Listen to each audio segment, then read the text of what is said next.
Hello YouTube, it's me Brittany, and today I'm going to talk to you about how I feel the differences are from my first year being out to my fifth/sixth year out. So I'm on my fifth year in hormones, my sixth year out as transitioning. But before I get started, I want to say thank you to all 260 plus of you guys. I love every single one of you. Thank you guys so much for being here. If this is your seventh video, I love you. If your first video, I love you. If you have not subscribed, hit that subscribe button because I still love you whether you do or not. But anyways, like I said, I know some of you guys are either haven't come out yet, or maybe you've just come out, or maybe you've been out for a long time. I have no idea, honestly. There's so many of you guys now.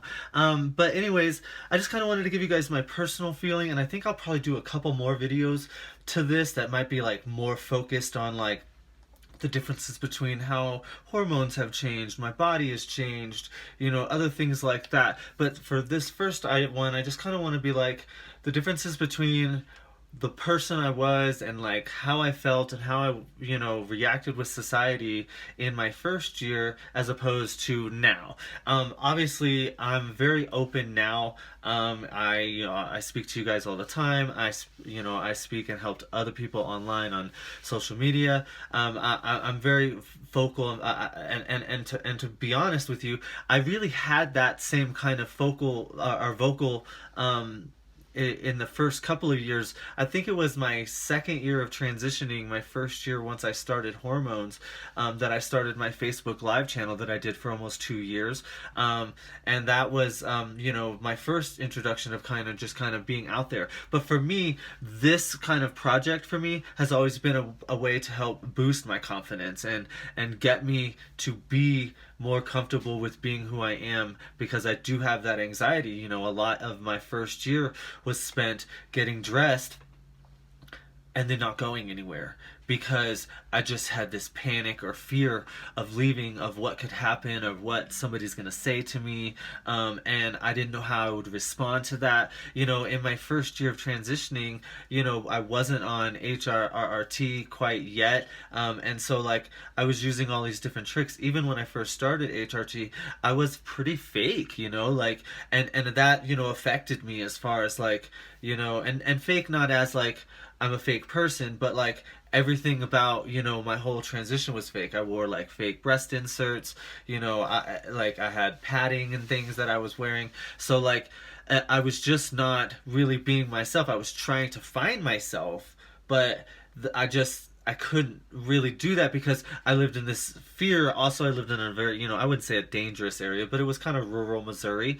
And I had to be weary of everywhere I went, who's gonna say something, who's gonna do something. In my first year and a half, I know I caught people multiple times in the grocery aisle taking my picture like I'm some kind of spectacle or something, and it was really kind of frustrating to me, and I know that it can be really demoralizing, and for me it definitely was. And so I say, do the same things that I did. I went through all those things and it hurt me and it affected me, but I sought help. I got a therapist, I got counseling, I spoke to them once a week or at least once every other week.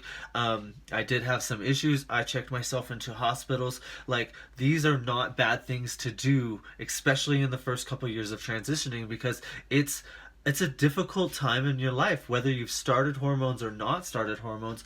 There's a lot of things going on around you that you feel like you don't have any control over, and it can be very stressful and it can be very frustrating. It can really set you back as far as your transition goes, because you may do things and act out and it just puts you in places that just are either negative for you, negative socially.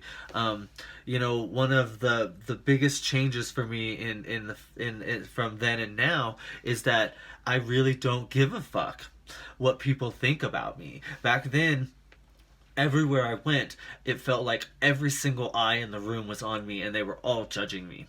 And I know that that's probably how a lot of you feel. And yeah, maybe one person is looking at you, but I've kind of over time just kind of gotten used to it and just said fuck it, or just said fuck it and I don't give a fuck what anybody thinks about me. And excuse my language, but that's really just the best way for me to explain it, because in my first year, if somebody would have misgendered me or if somebody would have denied me to use the dressing rooms, I would have ran home, had a panic attack, probably would have cried.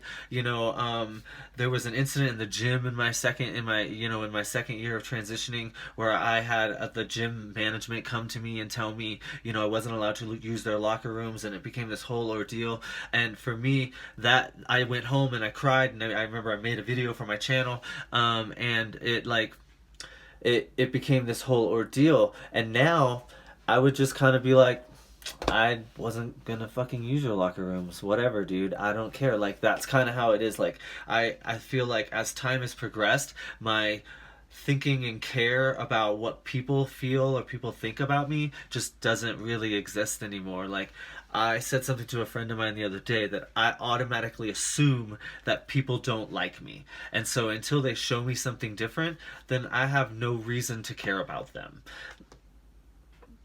I mean, that's really blunt and mean, but like, I love everybody innately. Like, I always am gonna love somebody. But until you really show me that you care and love about me, like, I'm not gonna like do those, like, I'm not gonna reach out. Like, I'm gonna care for you, like you're a human being. I hope the best for everybody. But like I don't know how. Like, I'm very introverted in my social life, because like I just choose to kind of wait for people to kind of invite themselves into my lives, and then show me that I can trust them. I'm gonna have kind of some trust issues from when I was younger as well.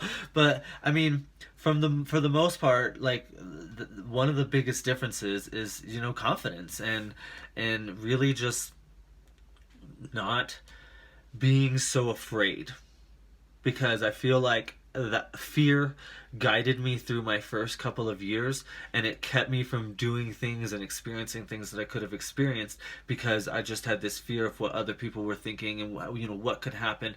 You should always be careful and cautious, but I feel like I was a little overcautious in my first few years, and I feel now sometimes I put myself into situations that could be dangerous, but because I've grown to be this confident woman, how I know I can get myself out of them. So like I said, I'll probably do more videos like this, because I kind of like this idea of kind of explaining some of the difference between like early years and later years. Let me know if you have any questions about specifics about what early years and later years. I'll definitely answer those questions for you guys. Once again, if you have not hit that subscribe button, hit the subscribe button now. For any of you who are interested, not obligated in any form or fashion, if you'd like to help me out, I did start my Patreon about a week or so ago.